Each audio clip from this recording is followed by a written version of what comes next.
Hello there, ladies and gentlemen. This is Goldycat from the Star Trek Armada 3 team. The last video I released was on iconography, and some of you mentioned that you wanted me to show you some more things. So that's what we're going to do today. Joining me is Killer BC, or Kill All Ewoks, or Connor, depending on what we want to call him at any given time.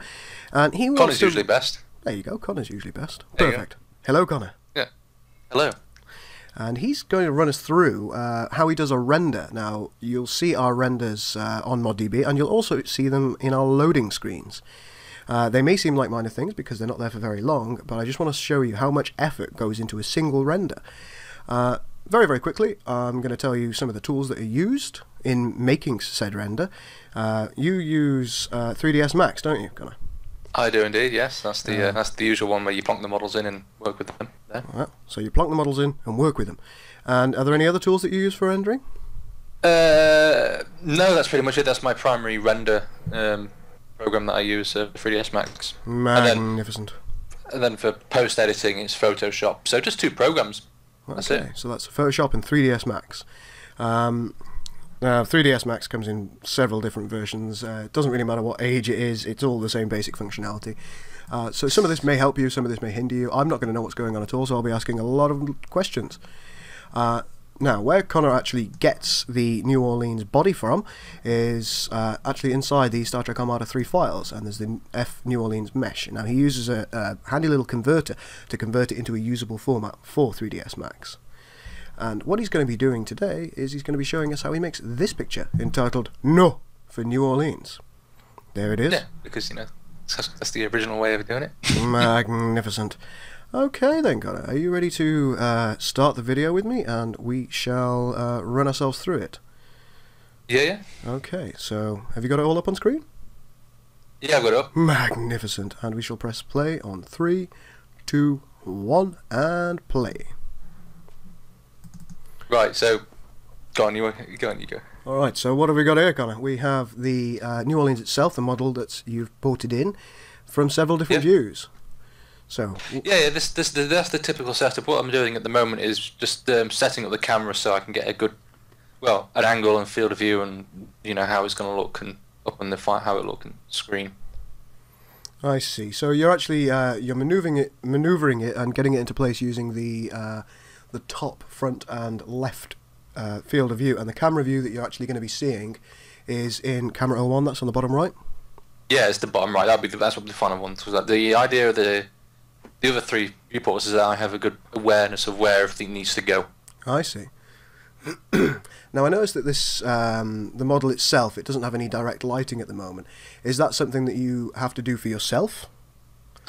Yes. The lighting, usually what you see here is the default lighting. It's ugly, but it's serviceable. It's a good idea of indicator of, you know, what it's going to look like when it's shadowed and stuff. But the idea is that it will come across later that I'll put the lights in once I've stopped fecking about with the camera here.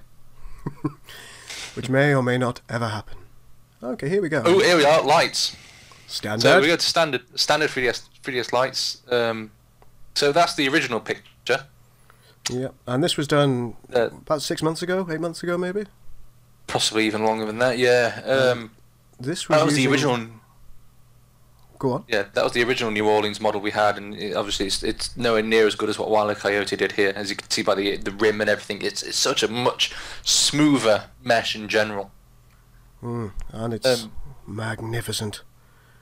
It is indeed. Don't you want 2 in your fleet? 3? 10 perhaps? Well, definitely 10 because I'm fecking star bases. That's something that we've discussed in a previous video, ladies and gentlemen. Please take a look at it on Nightshade's YouTube channel. He's done several dev blogs on that. Okay, so you are now adjusting your field of lighting.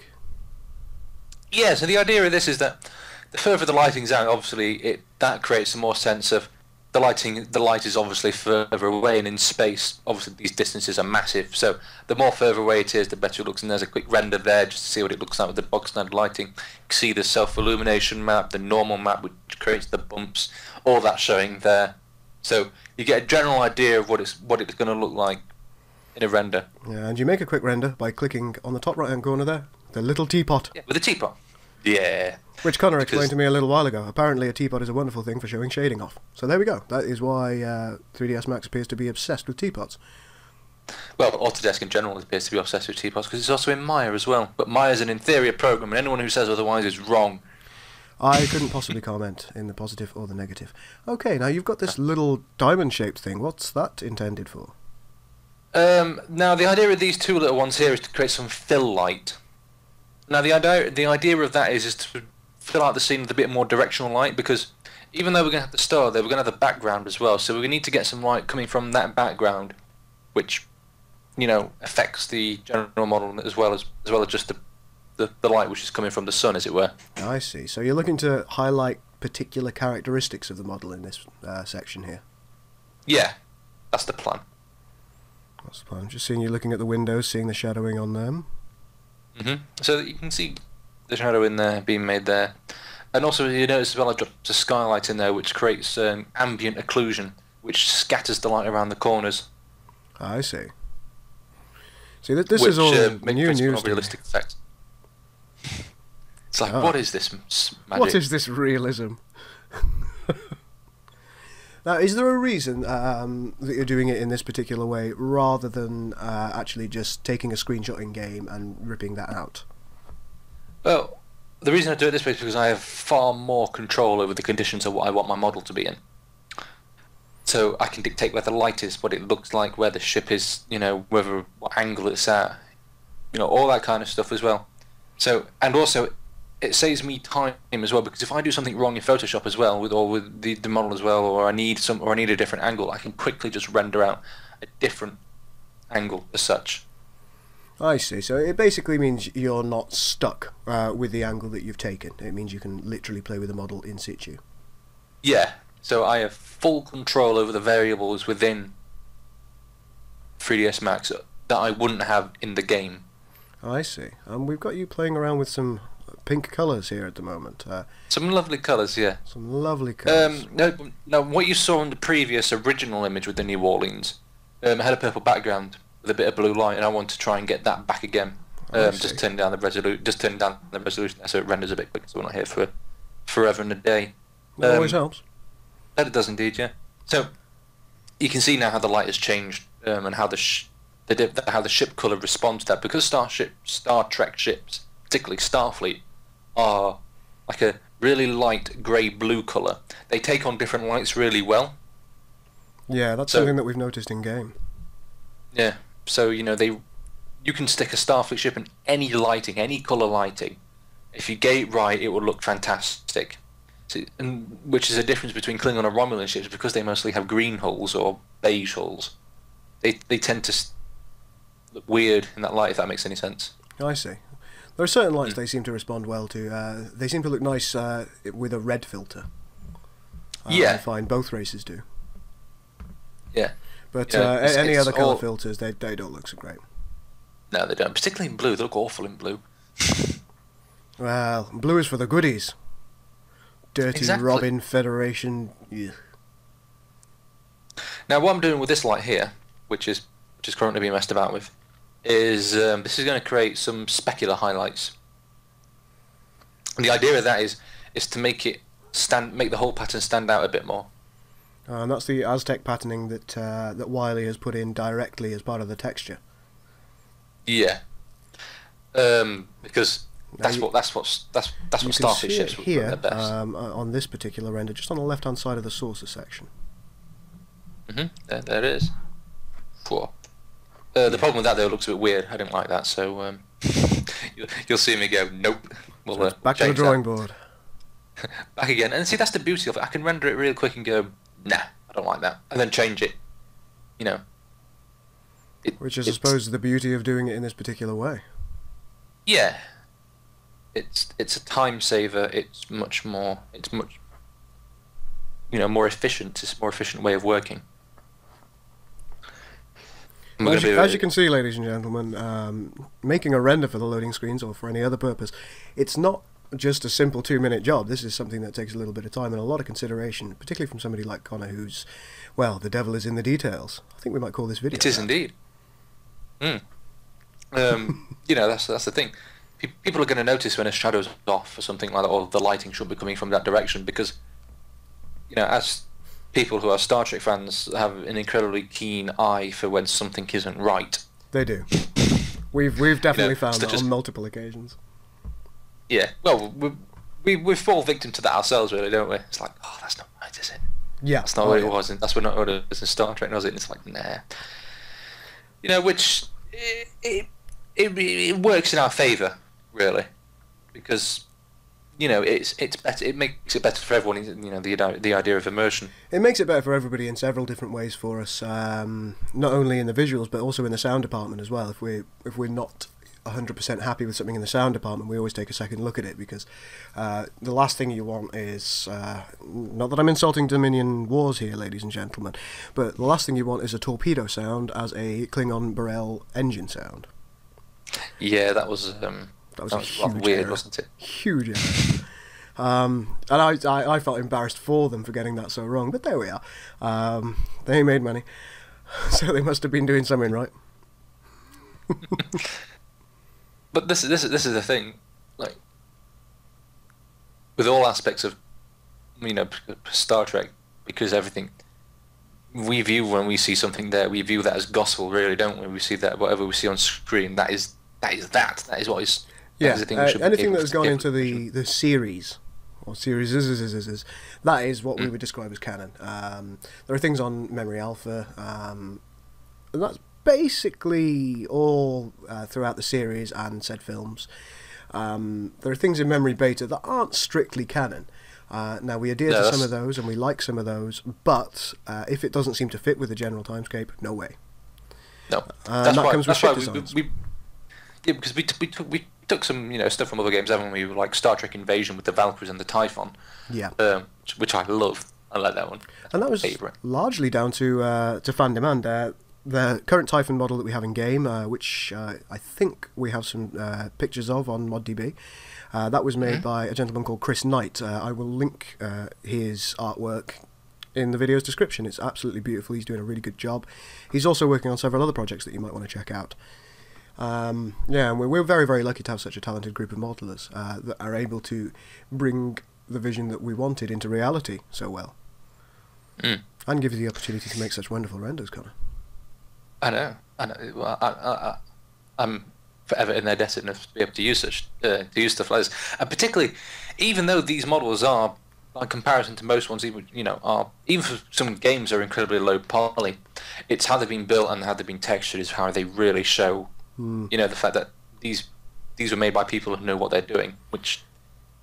Well, I mean, talking to Max and the other modelers and textures that we have in situ, I'm led to believe that the amount of polys the model have is slightly less important than things like the bump mapping and the tangent mapping and getting the texturing in general correct. If they're all in situ and they're all done to a high quality, then the base model itself, it's not so important to have a great deal of poly in it, a great deal of polys, I should say, or tries if you like. Yeah, same thing really, just one less. To see. Okay, let's check out what we're doing now. Are we still playing with lighting here? Yeah, what we're doing now, we're adding in phasers, and there's going to be an explosion on the starboard nacelle. So, to add a bit more dramatic. So as you can see, we've got the light at the front there with the phaser strip. That's nicely orange, and I'm just going to increase the size of this one so it's a bit more. It affects the nacelle a bit more, because that's going to have an explosion on it, possibly being hit by it is going to be hit by a beam. I see. Now, in the picture that I showed earlier, was that a Polaron beam you were aiming for? Yes, it would be a Polaron beam, because the idea is that a lot of these loading screens are going to be gutted from the original release, and then they're all going to have Dominion themes, more. It's going to be more, Dominion Wars based. So what you're looking to do is ensure that the Cardassians and the Dominion Alliance, they're actually represented within your new loading screens. Absolutely. Now, you showed me another one a little while ago, which is the Gramal. And what I'm going to do is I'm just going to double click here and minimize the video for just a second and show the ladies and gentlemen that. There it is. Now, this particular one with the Gramal and the Valkyries, that was a scene that you recreated from Star Trek Invasion, was it? Yeah, that was. As well with the Hideki class fighter craft also attacking as well. That was one I did as well. That was. Yeah, it's really nice. As you can see here, this is actually a transwarp portal opening that the Grumar was trying to escape through, and your job in that particular mission was to stop it. Yes, yeah, you got to disable its engines by just shooting a lot of phasers at it. Better get back to this video. Okay, here we go, and you've just taken another render, and it now shows those orange blooms, both on the starboard nacelle and at the front where the phaser strip is. So the good thing about this as well is that blue and orange, because they contrast each other so well, is that they look really good when they're, there, like as they are. Now what I'm doing here now, you see render elements.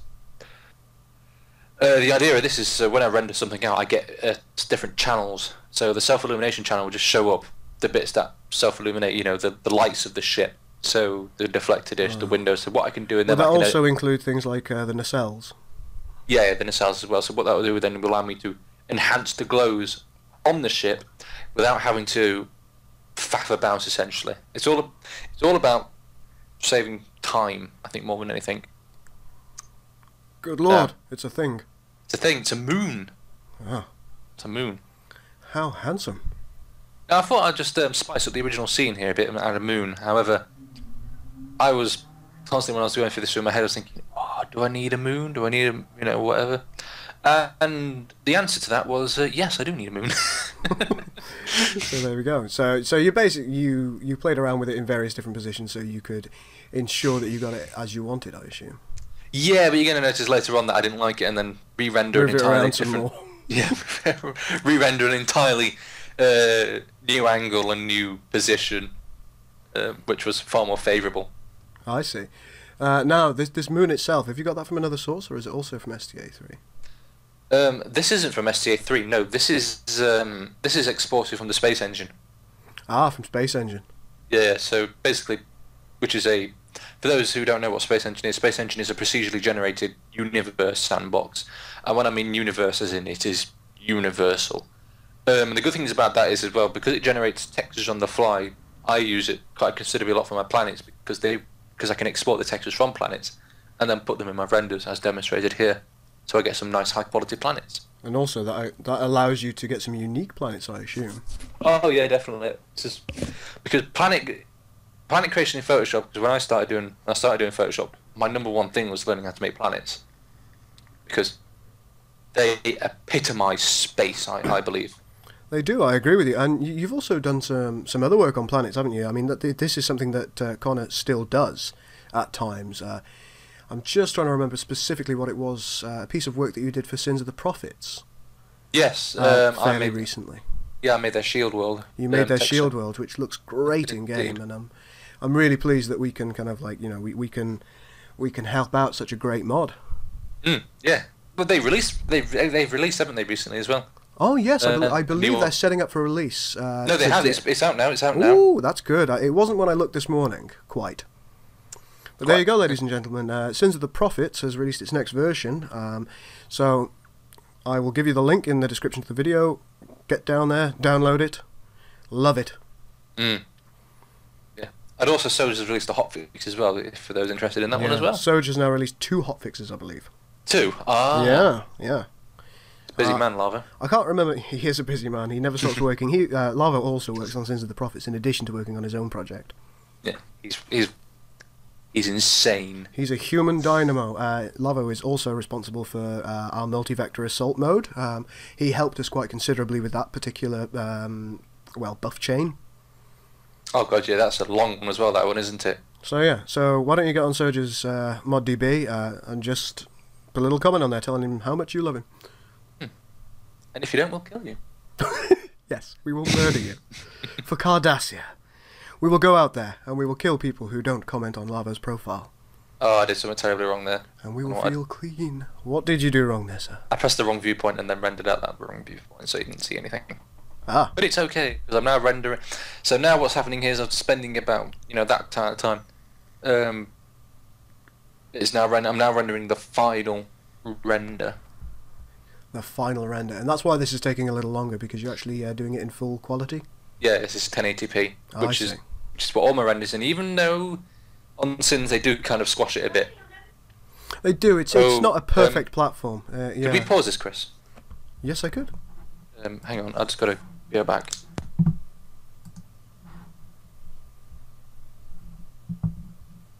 Right. Okay, ladies and gentlemen, here we go again. As you can see here now, the New Orleans is rendering out, and there it goes. Yep, there it is. Now we've got all these individual files, so we're going to make a new folder. Okay. Which will be aptly named New Orleans. No. New Orleans, yes, because this is the New Orleans loading screen. Okay, now I noticed it in the file there, you had the Grimoire, which we spoke about a few minutes ago. That had lots of different images in it. Yes. Because the different... Think about it, I suppose, I don't know if anyone knows, there used to be things called multiplane cameras in traditional animation, what Disney used. I'm aware of them, yep. Yeah. The idea of that is that you have different elements on top of each other so you can move them about and that kind of stuff. The same principle applies in 3D. Particularly for images, because you'll be rendering out the images, and the idea is that you can be able to control where you want stuff a lot easier without having. So if you've got an overlapping ship on another ship, but you've got that in the same image, it's going to be very hard for you to move that ship out the way. I see. So, for example, you might want to save the render of the moon in a different image, and then you'd be able to move it around. Yeah, exactly. I see. And that in general just makes life, well, my life, a hell of a lot easier. So, as you can see here, I'm just going to get rid of the New Orleans by hiding it. Once you've found it, there it is. There it is. And then I'll just render out the moon. And then I have a moon. Which was incredibly quick. Yeah, no speculators on that one, or self-illumination, because it's a lifeless rock. Well, aren't all Bajorans? Lifeless rocks? Yes. Okay, I have spoken. I can be down with that. Okay, so what we're going to do now is we're going to go into Photoshop here and open up all them files. Okay. Bosh, bosh, bosh. There they are. Doing their things. So that's the original render there. There it is. And there's a new one. Oh, you can really see the difference in the ship quality. Absolutely, it's night and day. And this one is the self-illumination map, is it? That's the self-illumination map, and this one is the specular map.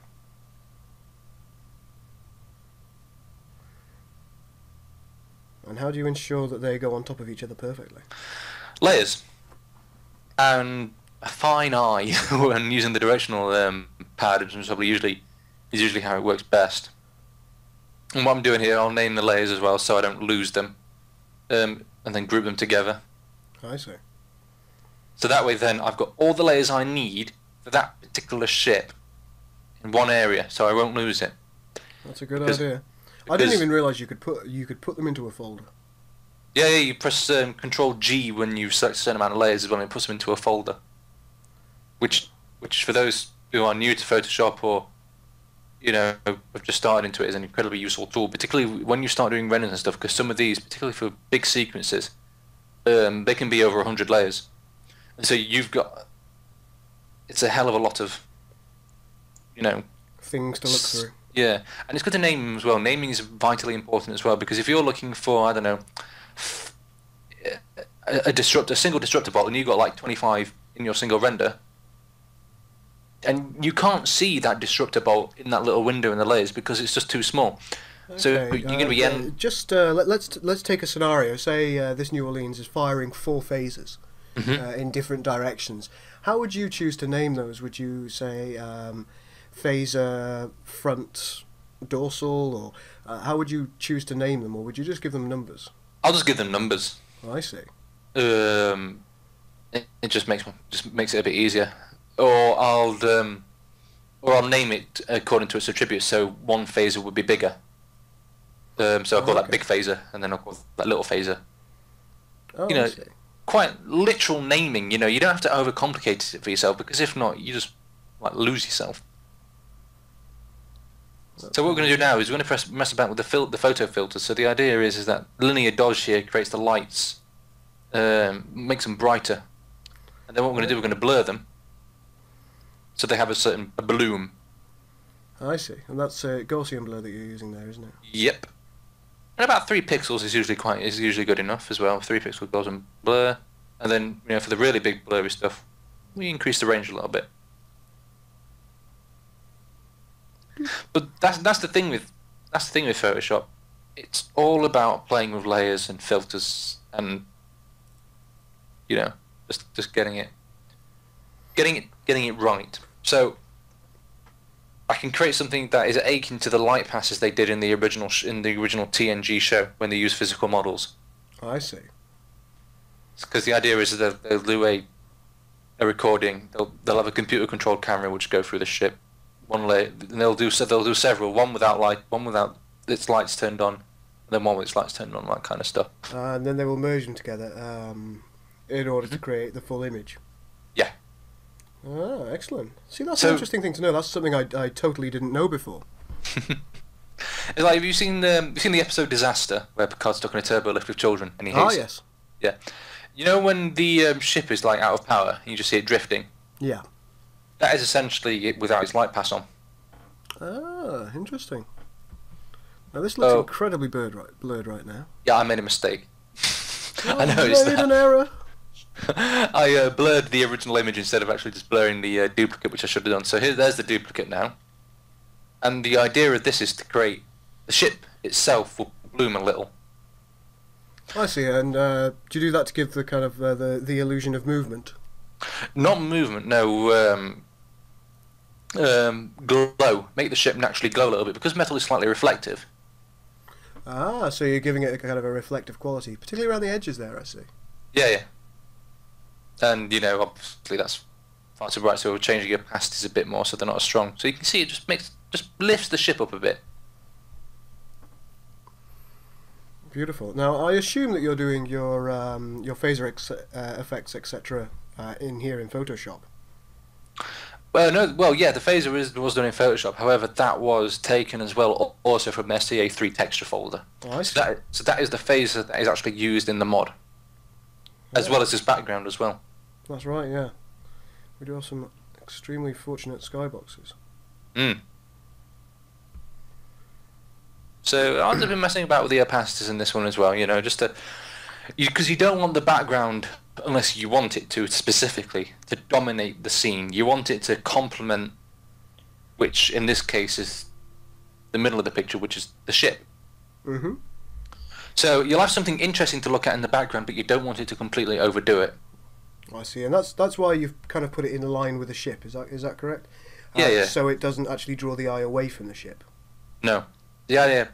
So if you notice, there's one bit in the top left, and there's one bit in the bottom right. That's right.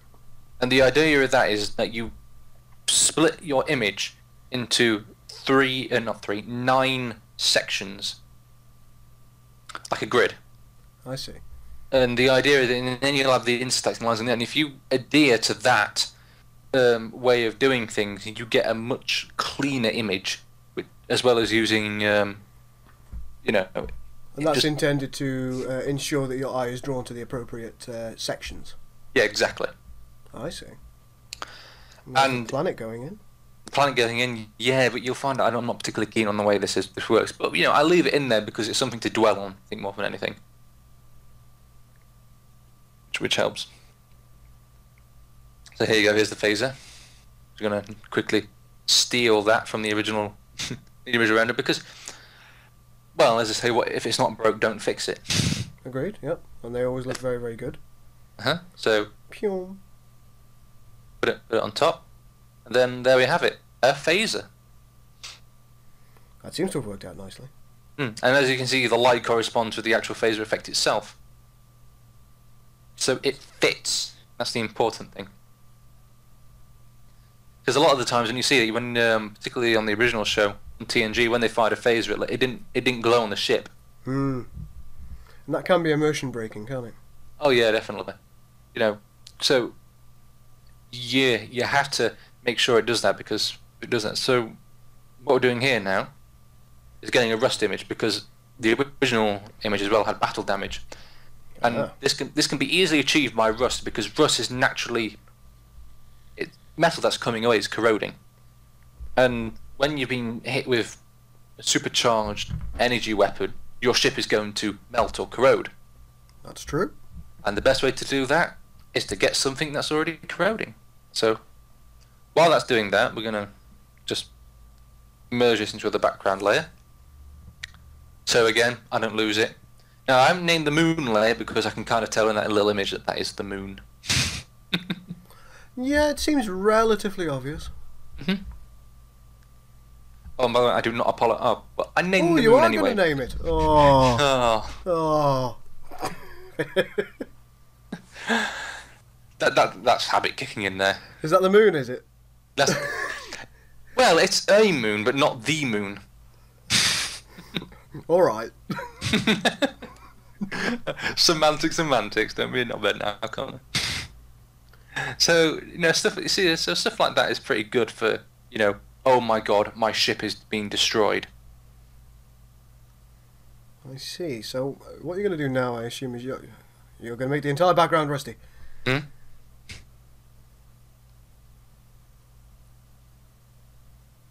So, is this reducing it down to find a section that you like the look of, so you can use it? Yeah, and I'm going to duplicate it as well. So I have a vanilla copy, because right now I'm going to mess with the perspective. Because obviously the ship isn't flat 2D, is it? It is. But this is a flat 2D texture, so I'm gonna have to you know. Would you mind telling me how you mess with the perspective? I hold down Control, and when you've got the bounding box around it, you just basically just do that with it.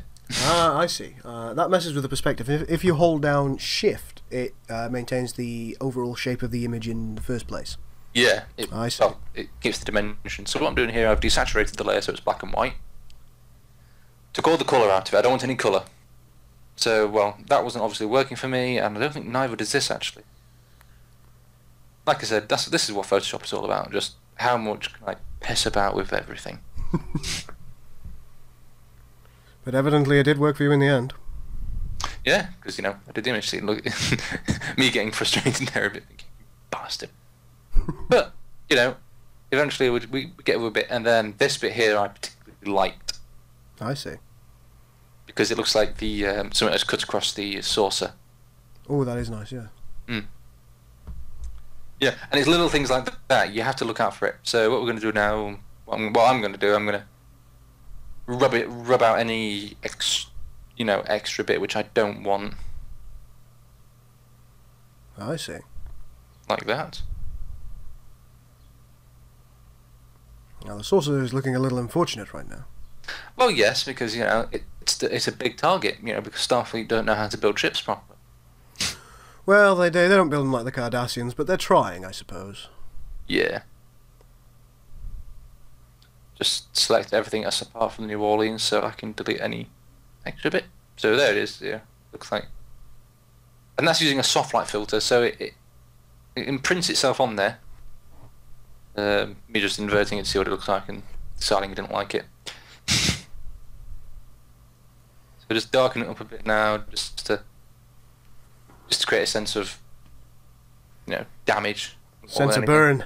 Sense of burn, yeah. It's like, oh, it burns. She's a doctor about that.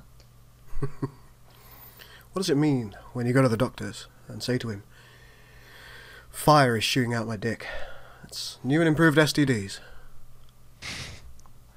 What? Can't even pee in the house anymore. Try just burn the house down. It's terrible. I'm scared. Somebody tries to mug me on the street, turn around, burn him up. Oh God.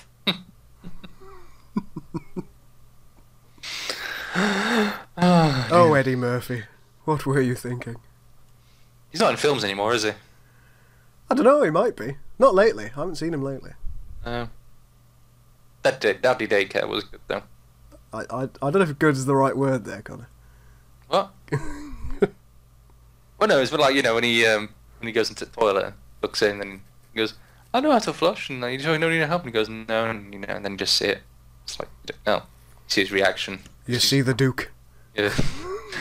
And then he looks up at the sky and, well, looks up in the roof, and the kid has managed to get poo up there. Fucking children. I didn't realise there were new and improved ways of shitting. I might have to try it. Okay. Oh no, you can look. You can look on the internet for that. I'm not sure I want to. Tub Girl was enough. Who? Tub Girl was enough. Don't check it. Ladies and gentlemen, do not check out what Tub Girl is. You know, you are now basically encouraging everyone to find out what Tub Girl is. Maybe I am. Which will be, which I'm sorry, to have a look at later as well. Back to the subject at hand. You're now repeating this process, and it looks like you're going to put some battle damage on the engineering section. Yep, because we need to destroy its warp core. Sounds magnificent. So that already lines up pretty well with the Prospected already around relatively about. You know, it looks like it. Ooh, no, the bit of twisting, a bit of ooh and a ah and. Whoa, Nelly. I don't know why did I do that? Ah, okay, yeah, I understand now. I don't. So I got less to play with. Oh, I see. So you just got rid of part of it to avoid having to rub it out later on. Yeah. You know, we're just kind of having it cut across there because we did have some battle damage across the engineering room on the original render as well. So we'll put a bit more on, and then we'll get rid of what's around here. So this is going to be a matter of kind of repeating the process again, really. Yeah, you know, you're just going. This is just going through the motions more than anything. Yeah. And you know, you do find yourself in Photoshop, particularly when you're doing renders, you know, with starships and stuff. You find yourself doing the same thing, and then, but what you subconsciously don't know as well, because you've done it before as well, you're improving on what you did before, in some way. I see. So that way, see, I'm debating here whether I keep that cracking as well, and you know, and that little puncture to the left there, which I don't in the end, because it didn't match up and I couldn't be bothered to match it up. Didn't want none of that. Oh, I was like, oh, I can't be asked. You know, I look at that and think, nah, looks like crap. Get rid of that. And you? Well, the ships still seem to be functioning quite happily, so, you know, too much battle damage may have prevented certain systems working. Yeah, I suppose it could look like that, but also... In addition to that, you'd probably have had to have a second look at it and maybe, you know, darken some lights out and things, wouldn't you? If that section of the hull was that badly damaged, you wouldn't think what lights would be working, would you? Well, see, the problem is with this is because of how well, I'm going to say engine, whatever, something or other. You have to have the lights turned on the texture in order for them to emit glow in the Sins engine. So I can't turn them off, even if I wanted to. That's a little unfortunate. It is indeed, but you know, we thrive in our limitations, Mr. Menhay. Well, we must. Yeah, but this is all rather boring at the moment. This is me just leveling. I find it extremely exciting. If you could see the thrumbulating boner I have. What? Oh God. Oh no, it's worse than I'm imagining it. This is why I shouldn't be allowed to go on YouTube ever. You shouldn't be allowed on Facebook, to be fair, either, because some of the stuff you've been showing us on there as well, it's like, oh. I am a delight on Facebook, ladies and gentlemen. Do not listen to them. Bukaki Menheniot. Bukaki Menheniot. Good times. We're had by all. So what I'm doing here now, I'm just... Oh, getting rid of it entirely. Yeah, you know, we don't need that, yeah. I want to...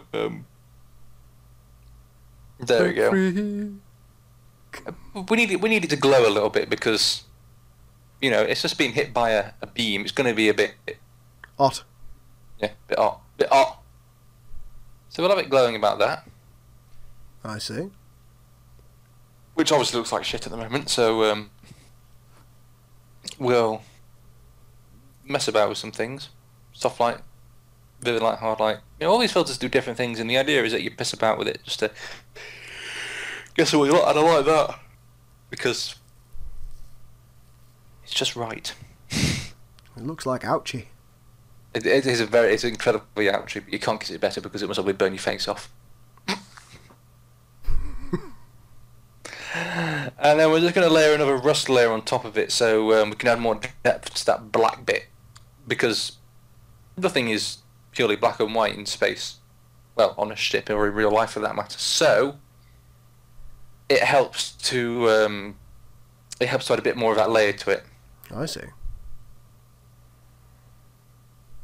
So we'll just mess about with some stuff, and you see it there. So we'll just put it below the original layer. Oh. Ooh. Oh. Oh. Matron. Oh, matron. Bloody Kenneth Williams. And you've made a blibbly blob there, and that has basically allowed you to just cut everything out around the blibbly blob. Yep. So Full of technical terminology, we are. Yeah, you know, there's no point. You know, just mess a bit more with layers and stuff. You know, because Federation ships deserve a good beating every now and then. Well, you know how I feel about that as a good and loyal Cardassian. The Federation should have been our allies. Yeah, but no one really wants to be in control. Being in control with a founder now, do they? Ah, but I do not support the founders. Yeah, but 800 million people didn't either, did they? Well, they're dead now.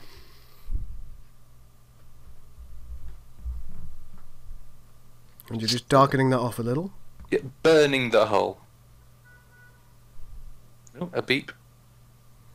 Yes, it appears there's a car horn somewhere. Not directly in my office, but elsewhere. Mm-hmm. And there we are, we have some more battle damage. That's starting to look really nice there. So, I'll just be here contemplating what to do next. Having a really good think. Yeah. So,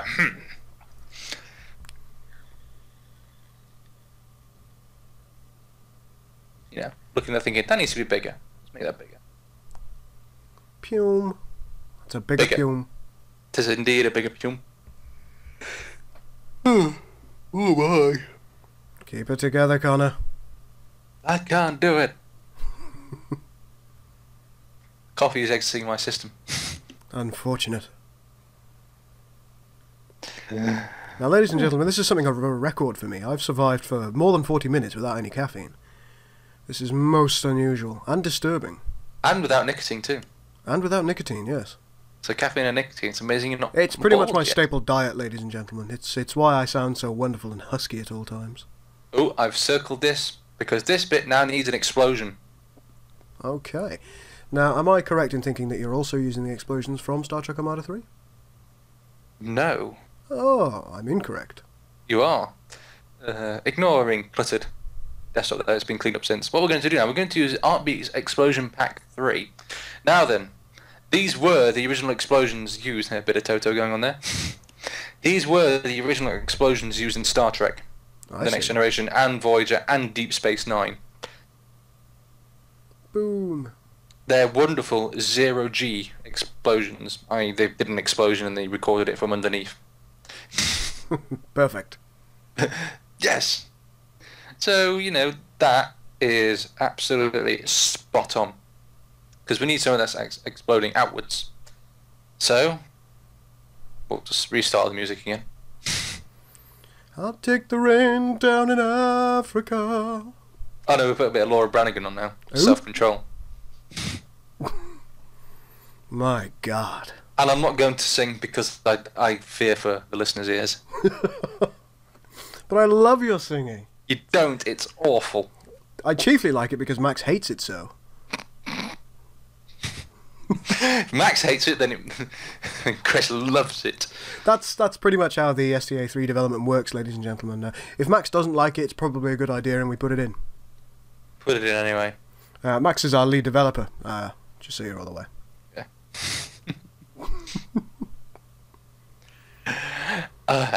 So, right then, there we go, we've got the explosion. I suspect he might kick off when he hears this. No, he won't. He's always kicking off, it's what he does. There's always something, isn't there? So, we scale it down a little bit just so it doesn't completely dominate the scene, because, you know, it's a bit of a distance away. Oh, I see. And again, using the linear dodge filter so it glows somewhat. That's a bit too bright. Make it bigger. Not that big. a little bigger, and then rotate it so it's a bit different. That seems to be exploding outwards nicely now. And I'll just be messing about with the position, and then changing the opacity as well, so it creates a bit of a more of a glow. A glow. A glow. I don't know the technical term. I don't do technical terms. No, that's perfect. Glow is fine. We Glow. understand what you're talking about. Mhm. Not to be confused with Govglova, which is a city in DayZ. There you go. Yeah, that's when you're today. What I'm going to do here now is add an orange afterglow. Ah, my eyes! Because, yeah, the explosion looks good, but it's rather colourless. And we need some orange. And lighting appears to work pretty well there. It certainly does. As a Mogwai would say, bright lights! Burning like fire. And there you go, we have an explosion on the nacelle. Which is magnificent. Again, group it in, call it explosion. It's so... I even named the rust layer, which I must probably never use again now. Because it's there. So, I think what I thought next... What am I thinking? I don't know what I'm thinking. So there's a comparison. Oh yes, that's what I'm thinking. I need that flare from the phaser. Comparison. That one. This one. Yeah, it's like, yeah. I need that flare, and So you actually go and find it in the original image. yeah. And I know it's one of them. It's that one. This is before we kept properly naming stuff. So we have a flare now.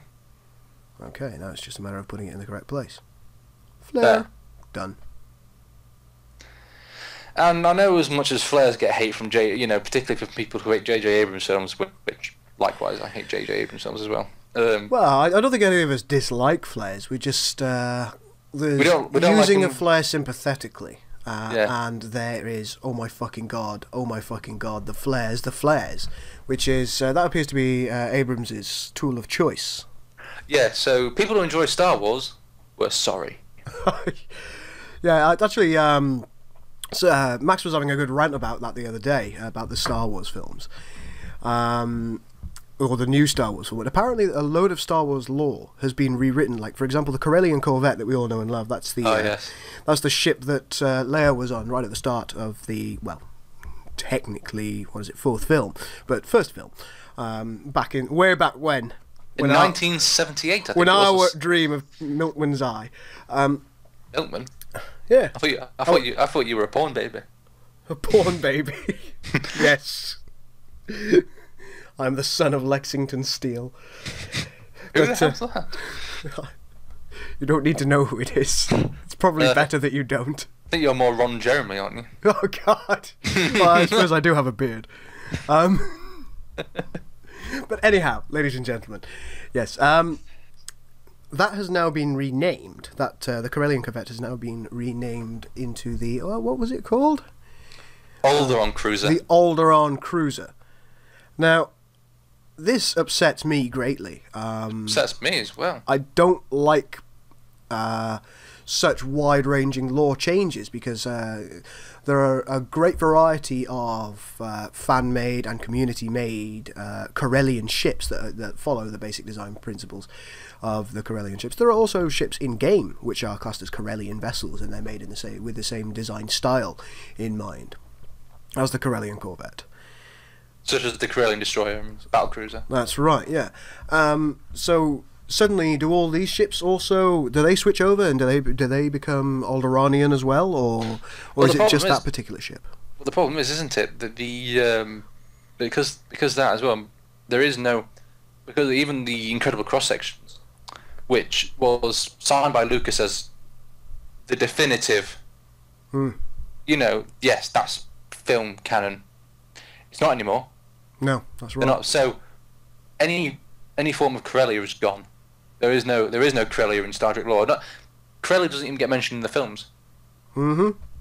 And despite the visual dictionary and the Incredible cross sections both mentioning Corellia, they are now not canon.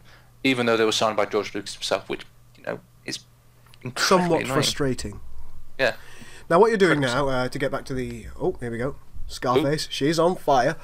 What we were doing was putting the Polaron beam in, which is striking the nacelle.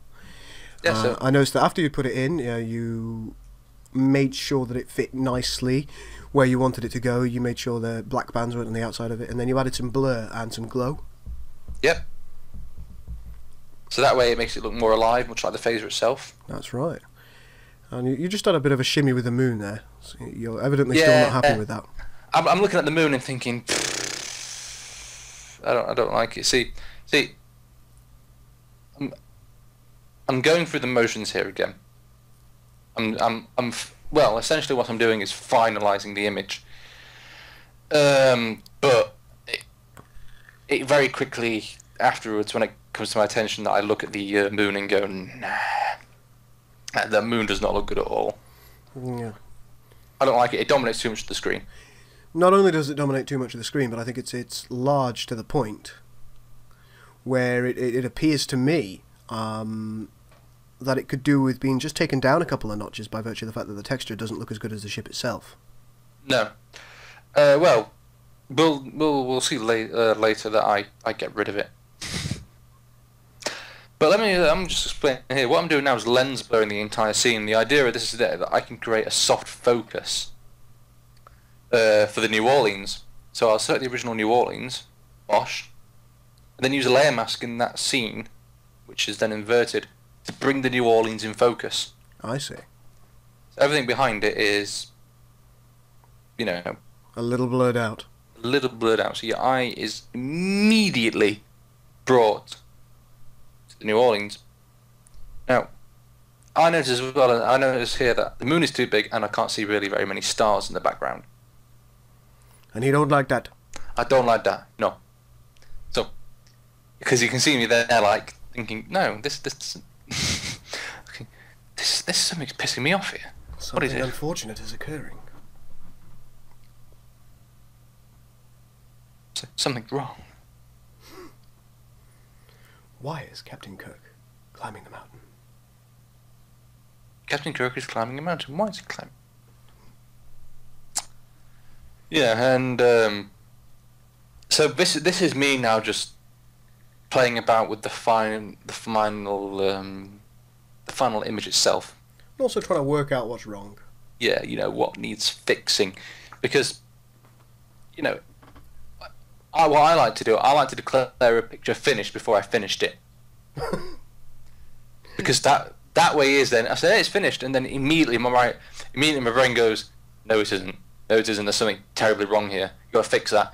So it allows me just to go back to it and then just fix whatever has been going through my head, because I don't notice it when I'm doing it, because you're involved in the image process. You're just there, like just making it. So you have to look at it and think, no, this something's not right. So what I'm going to do, what I forgot here as well, is the light itself coming from the star, which is off screen, which I quite like the effect of. So we try it with a lens flare originally, so I get that afterglow. And as much as I try to make it work at the moment, it looks hideous. It's like, oh, this is awful. Big splotches across everything. Because, and it comes to the point where, nah. No matter what I do, no matter how much I rub out or anything like that, it's just not good enough. Just not good enough. So what I do here is fiddle about with a bit more, just to salvage if I can at all. And it's not happening. So it goes. So it goes indeed. And then I do something far more simpler. Get a big soft brush out, and then go, there we are. So I'm getting the same effect without getting that horrible looking thing. Ah, so bright. Bright lights. Yeah, but so any other questions, Chris? I fiddle about with tiny details. I think that's pretty much it that I wanted to know. And now, like, let's just see how much longer this video's got to go. So I think you've got about another 10 minutes there that you're playing around. Yeah, so it's little touches. Are there any other specific things that you do when you finalise the image that the audience might want to know? No. No. Well, in that case, I think that will do us. I'm going to come towards the end of the video here. Yeah. So. There you go. I've noticed that towards the end of the image there, you've actually included the entire moon in it, and it's much smaller in the background. Yes. The final image is the moon is a lot smaller. I re-rendered that out. Which I'm going to be doing very soon. Actually, I don't know when. I seem to be going through a bit of dilemma. You know, when I'm like looking at layers and stuff like that, I'm thinking, God, something's not right here. What the fudge cake is all this? Yeah. You know, it's. I'm actually just watching the very end of the video with you. You've got a big paintbrush out and you've just written "done" on it. Yeah. Love it. And there you are, stopping the video. Okay, ladies and gentlemen. I hope you enjoyed that. I know it's a relatively long video. It's a but long, there's your arduous design process. process. I mean, that took Connor, was it just over an hour to do? An hour. Yeah, about an hour Yeah. in total. And as you can see, that's that image is probably only going to be one loading screen of many others. So you can see how much detail that our art team actually care to put into things and how much time they spend trying to make things perfect. Hopefully you've all enjoyed that. I'll try and push more things out if you like what you saw here. Thank you very much for joining me on that, Mr. Connor. That's quite all right. Okay. Hopefully, ladies and gentlemen, I will speak to you in the near future. Goodbye. Ta-ra.